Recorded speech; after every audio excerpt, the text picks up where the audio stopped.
Voici quelques scénarios de mort qui peuvent se produire dans l'espace interstellaire. Abonnez-vous à cette page Planète et Galaxies, likez et commentez. 1. Mort par manque d'oxygène. Le silence de l'espace est absolu. Aucun vent, aucun cri, aucun secours. Le commandant Elias flotte lentement à quelques mètres de son vaisseau, relié uniquement par un câble de sécurité qui vient brutalement de se rompre. Son écran clignote en rouge. Oxygène, 2 minutes restantes. Son souffle devient rapide, trop rapide. Chaque respiration vide un peu plus ses réserves. Devant lui, la planète bleue tourne majestueusement dans le vide noir. La Terre, sa maison, sa famille, son passé. Il tente de nager dans le vide, mais l'espace ne pardonne pas. Chaque mouvement inutile l'éloigne davantage.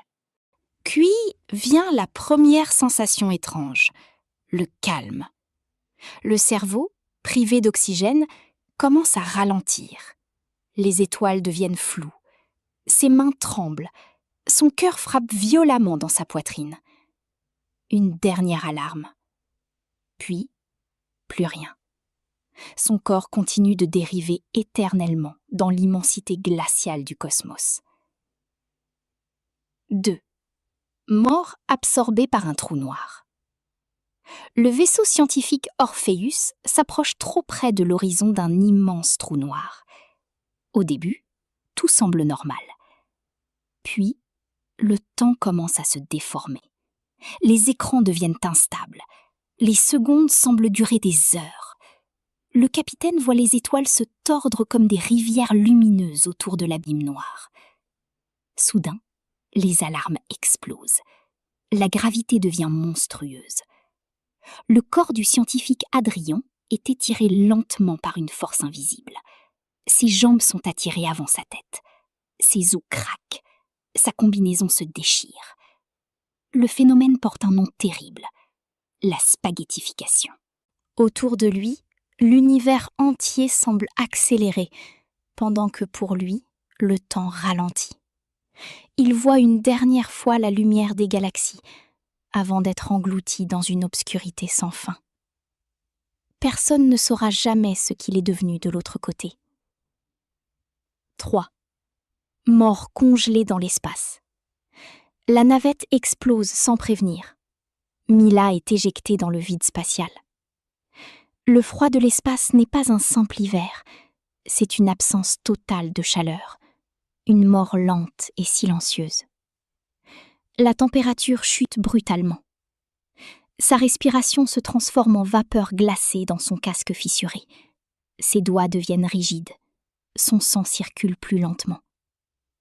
Autour d'elle, les étoiles brillent avec une beauté terrifiante.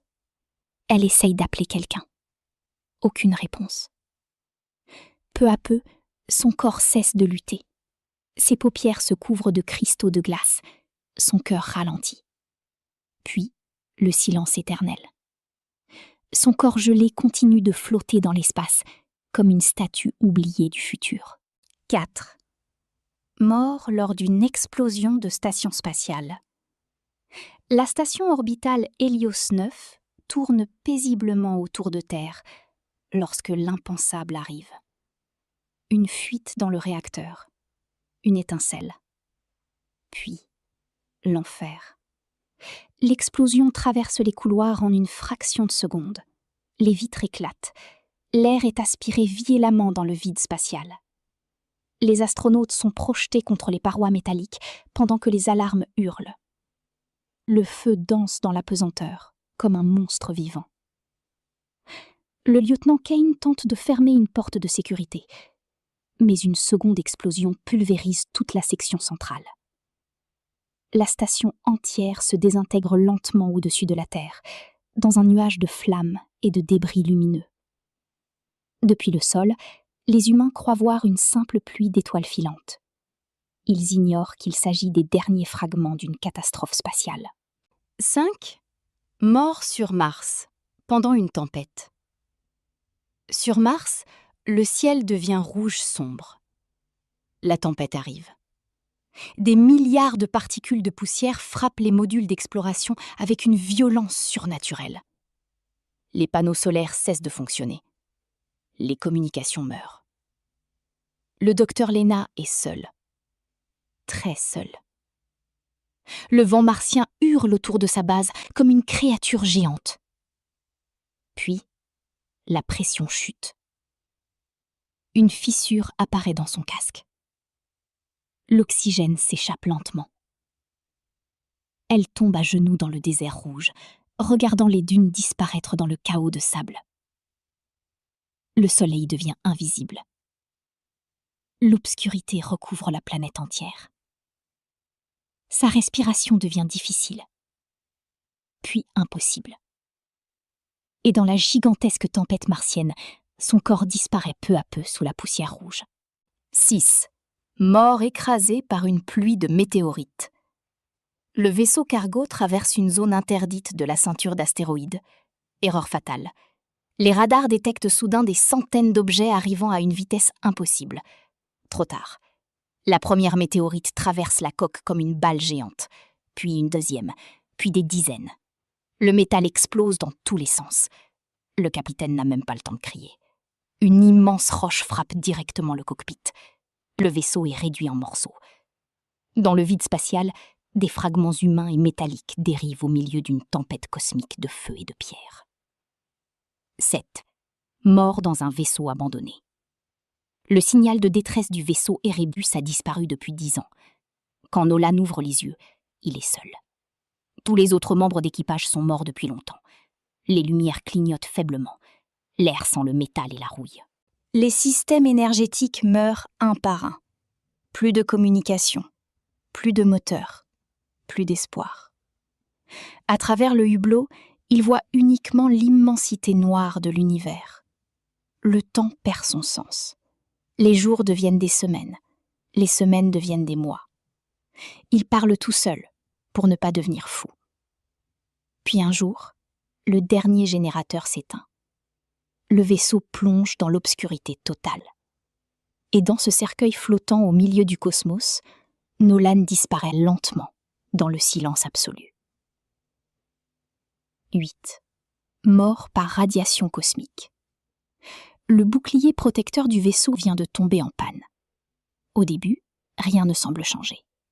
Mais les radiations cosmiques traversent déjà les parois métalliques, invisiblement. Le corps des astronautes commence à mourir de l'intérieur. Leur peau brûle, leurs cellules se détruisent. Le sang devient toxique. Le scientifique Amir regarde ses mains trembler, pendant que les compteurs Geiger explosent de bruit. Les particules venues des profondeurs de l'univers bombardent le vaisseau, comme une pluie invisible de mort. Les organes cessent progressivement de fonctionner. Avant de mourir, Amir regarde les étoiles une dernière fois. Il comprend alors que l'espace n'est pas vide. Il est rempli d'une énergie capable de tuer silencieusement tout être vivant. 9. Mort englouti par une planète géante. Le module d'exploration plonge dans l'atmosphère de Jupiter. Au départ, le spectacle est magnifique. Des océans de nuages orange, rouges et blancs tournent dans des tempêtes gigantesques. Puis, la descente devient incontrôlable. La pression augmente brutalement. Le métal commence à gémir. Les moteurs ne répondent plus. À plusieurs milliers de kilomètres sous les nuages, la chaleur devient infernale. Les éclairs géants illuminent l'obscurité. Puis la coque se plie. Les vitres explosent. Le module entier est écrasé par la pression colossale de la planète géante, comme si Jupiter avait dévoré le vaisseau vivant. 10. Mort seul après avoir perdu la Terre. Le système de navigation est détruit. Le commandant Aaron dérive désormais dans l'espace interstellaire. Impossible de retrouver Terre. Les années passent dans la solitude absolue. Il regarde les étoiles défiler lentement à travers le hublot de son petit vaisseau mourant. Il écoute encore et encore les anciens messages de sa famille. Le dernier souvenir de l'humanité. Puis un jour, les transmissions cessent définitivement. Plus aucun signal.